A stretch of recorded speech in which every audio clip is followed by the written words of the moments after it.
cosmic lens and 9 cosmic heads, bound together with 9 cosmic black and white lines.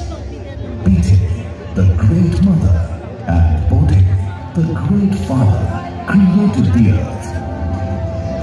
Then came the Prabhupada, Motherland, and Prabhupada, Fatherland, who lived thousands of years, after which the first of human beings, the Kali, was born. Kali ancestors lived together on the edge of the earth. They migrated through the white earth and rocky mountains.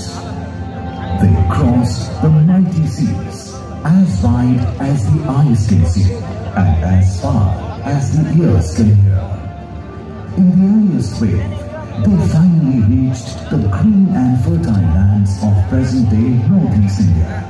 After the discovery of this green land, the ancestors built a village of 1,000 households strong on the banks of Tonsul.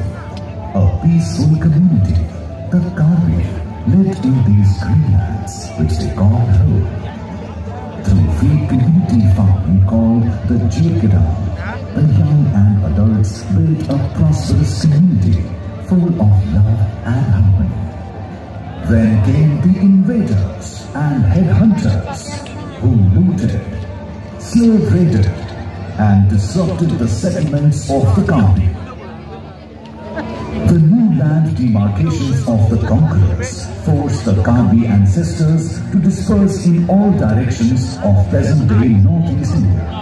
The ancestors could barely hold on to their own in their territories of Longkang, Chingthong, Amri, and Boimingri in the upland, and the Dura region in the Ahom frontier.